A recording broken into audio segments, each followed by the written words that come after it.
بسم اللہ الرحمن الرحیم 900 سال قبل مسیح سلطنت بنی اسرائیل دو حصوں میں تقسیم ہوئی۔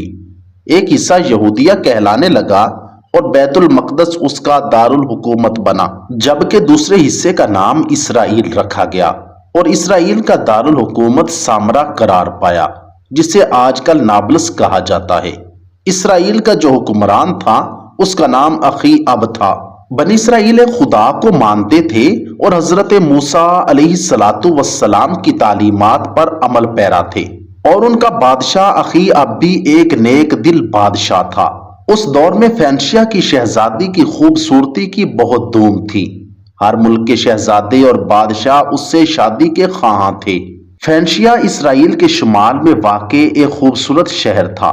اسرائیل کا بادشاہ اخی اب بھی فینشیا کی شہزادی ایزابل سے شادی کا خواہش مند بن گیا، اور ایزابل اس شرط پر اخی اب کی دلہن بن کے اسرائیل آ گئی کہ محل کے قریب میرے لیے ایک بہت بڑا بت خانہ بنایا جائے گا۔ چنانچہ یہاں سے ایک بار پھر بنی اسرائیلیوں میں بت پرستی کا آغاز ہوا۔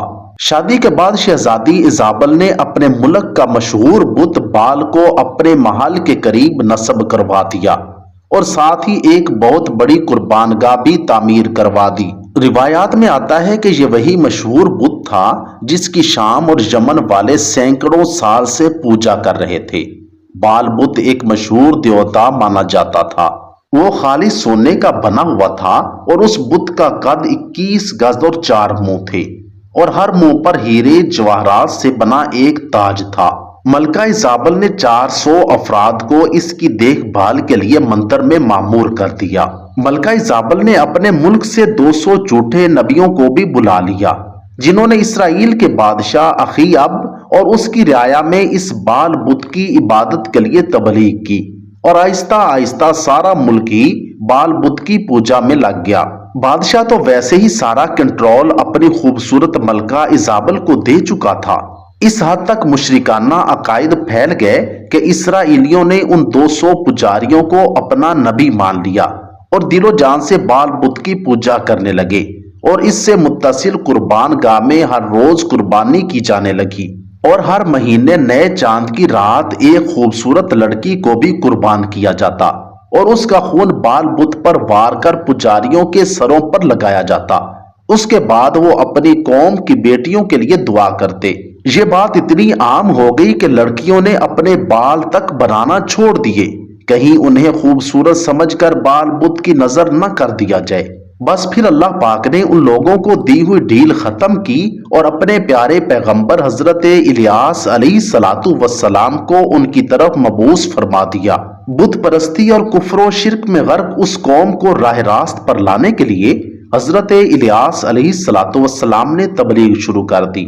تاریخی روایات میں حضرت الیاس کا شجرہ نسب حضرت ہارون علیہ السلام سے جا ملتا ہے۔ آپ شہر جلاد میں پیدا ہوئے۔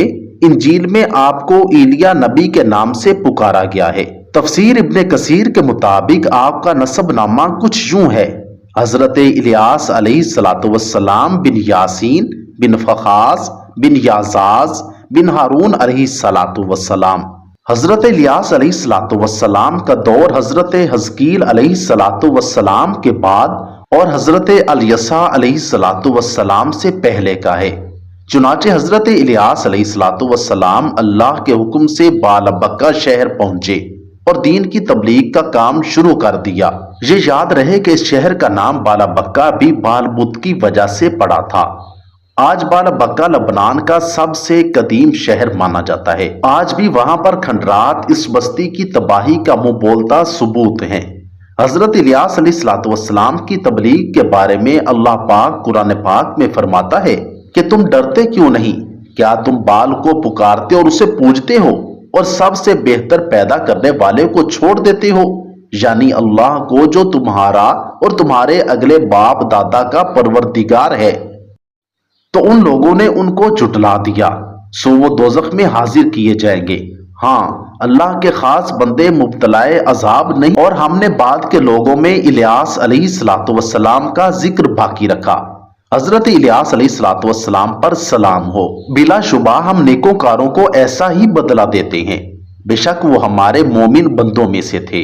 جب حضرت الیاس علیہ السلام نے اسرائیلی بادشاہ اخیاب اور ملکہ ایزابل اور ساری اسرائیلی قوم کو بال بت کی پوجا سے روکا تو 2-4 لوگوں کے علاوہ کسی نے آپ کی بات نہ مانی، بلکہ ملکہ ایزابل حضرت الیاس علیہ السلام کو تبلیغ سے روکنے کے لیے منصوبے بنانے لگی۔ حضرت الیاس علیہ السلام کے حالات و واقعات اور قوم کے ساتھ ان کی کشمکش کی تفسیر مظہری میں علامہ بغوی رحمۃ اللہ علیہ اور دیگر تفاسیر میں حضرت وہب بن منبع اور حضرت کعب احبار اور معارف القرآن میں مولانا مفتی محمد شفیع رحمۃ اللہ علیہ کچھ اس طرح لکھتے ہیں: ملکہ ایزابل اس وقت پوری دنیا کی خوبصورت خاتون تھی، چنانچہ اس نے اپنے حسن کو وار کرنے کا ارادہ کیا اور ایک دن حضرت الیاس علیہ السلام کو گرفتار کروا کر جیل میں بند کروایا اور خود نیم عریاں حالت میں ان کے سامنے بیٹھ گئی۔ ملکہ ایزابل خاص قسم کا پرفیوم بھی استعمال کرتی تھی کہ جب بھی وہ کسی مرد کے سامنے جاتی تو اس پرفیوم سے وہ اپنی ذہنی حالت کھو بیٹھتا تھا اور پاگلوں کی طرح ایزابل کے جسم کے گرد گھومنے لگتا۔ لیکن اللہ کے پاک پیغمبر حضرت الیاس علیہ السلام پر نہ تو اس پرفیوم کا کوئی اثر ہوا اور نہ ہی ایزابل کا حسن کام آیا، بلکہ حضرت الیاس نے ایزابل کو نظر اٹھا کر دیکھا تک نہ تھا، بس وہاں بھی کہتے رہے کہ تمہارے 200 نبی جھوٹے ہیں اور میں اللہ کا نبی ہوں اور تمہیں بھی ایک خدا کی عبادت کی تبلیغ کرتا ہوں۔ اس کے بعد حضرت الیاس علیہ السلام کو بے انتہا اذیتیں دی گئیں۔ قید سے رہا ہونے کے بعد آپ کو پریشان کیا جاتا رہا اور جب آپ کو قتل کرنے کا منصوبہ بنایا گیا تو آپ علیہ السلام نے اللہ کے حکم سے افتادہ غار میں پناہ لی اور اللہ پاک سے یوں دعا کی: اے میرے معبود، اسرائیل پر شدید قحط نازل فرما کہ یہ لوگ میرے پاس بارش کے لیے بھاگتے ہوئے آئیں گے۔ اللہ پاک نے آپ کی دعا قبول فرمائی اور 3 سال تک ایسا قحط پڑا کہ بنی اسرائیل کے جانور مرنے لگے، اناج ختم ہو گیا اور چراگاہیں ویران ہو گئیں۔ حضرت الیاس علیہ السلام اللہ تعالیٰ کے حکم سے اخیاب سے ملے اور اس سے کہا کہ یہ عذاب اللہ تعالیٰ کی نافرمانی کی وجہ سے ہے اور اگر تم اب بھی باز آ جاؤ تو یہ عذاب دور ہو سکتا ہے۔ میری سچائی کے امتحان کا بھی یہ بہترین موقع ہے۔ تم کہتے ہو کہ اسرائیل میں تمہارے معبود بال کے 200 نبی ہیں، تم ایک دن ان سب کو میرے سامنے جمع کر لو، وہ بال کے نام پر قربانی پیش کریں اور میں اللہ کے نام پر قربانی کروں گا۔ جس کی قربانی کو آسمانی آگ اگر بھسم کر دے گی اس کا دین سچا ہوگا۔ سب نے اس تجویز کو خوشی خوشی مان لیا۔ چنانچہ کوہ کرمل کے مقام پر یہ اجتماع ہوا۔ بال کے جھوٹے نبیوں نے اپنی قربانی پیش کی اور صبح سے دوپہر تک بال سے التجائیں کرتے رہے مگر کوئی جواب نہ آیا۔ اس کے بعد اللہ کے نبی حضرت الیاس علیہ السلام نے قربانی پیش کی جس پر آسمانی بجلی گری اور اس کو لے گئی۔